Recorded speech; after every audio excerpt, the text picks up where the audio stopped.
have a high smoke point but are still oxidized, and what are the best fats to cook with and to adapt with.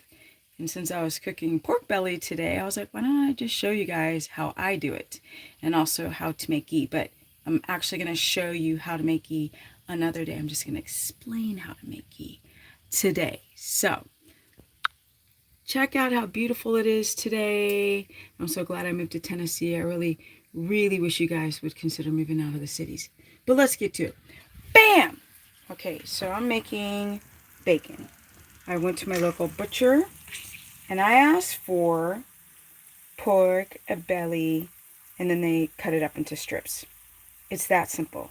Then you don't have to deal with the uncured fakery where they're still adding, I think it's called terrabato, sugar. They're still adding sugar when it says it's uncured.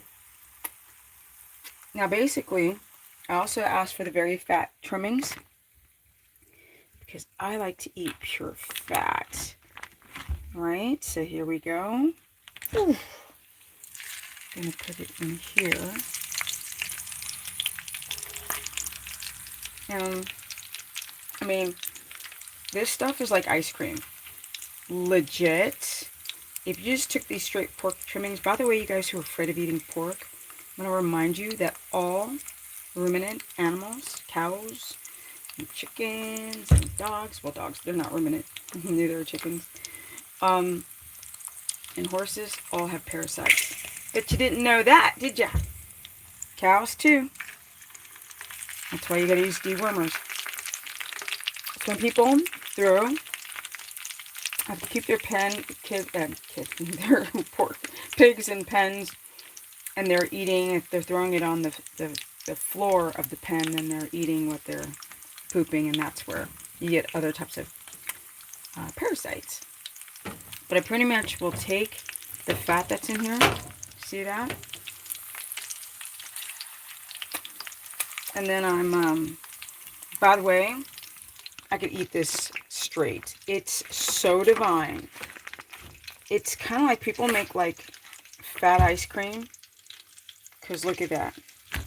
You literally let it melt and add a little bit of Ceylon cinnamon to the fat, some salt.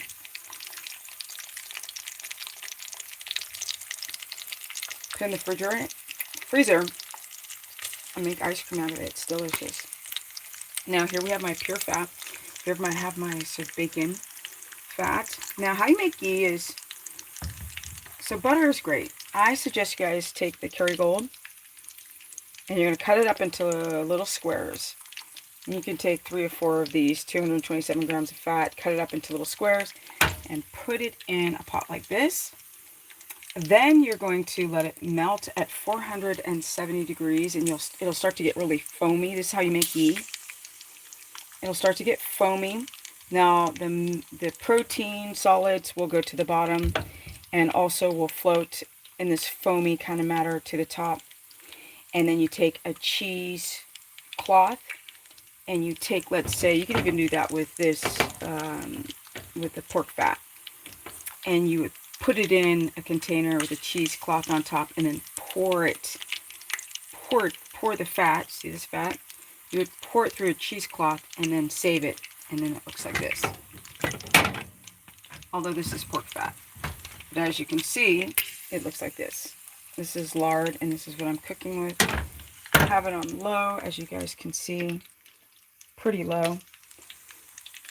And, I mean, why would you go out and buy ghee? It doesn't always taste that great. But if you take Kerrygold and make ghee out of it, it's amazing. Just cut it up into little squares, put it in a pot. You cook it for 10 to 12 minutes and 470 degrees. You strain out the protein byproducts that you guys are reacting to, some of you. And that's it. Alright. I wonder what the horses are doing. But this is just a quick tip. I thought I was eating, and I thought, you know, and I was cooking. I thought, I'm going to film this. If you guys want to learn more, go to stephanieperson.com. I literally consult low carb, high fat, keto, omnivore, and carnivore the right way. Because there's a wrong way. You can get jacked up. But bam! Look how pretty it is. I wonder where my horses are. Anywho, Peace out, guys. Till next time. If you want to book a consultation, go to stephanieperson.com. I'm out.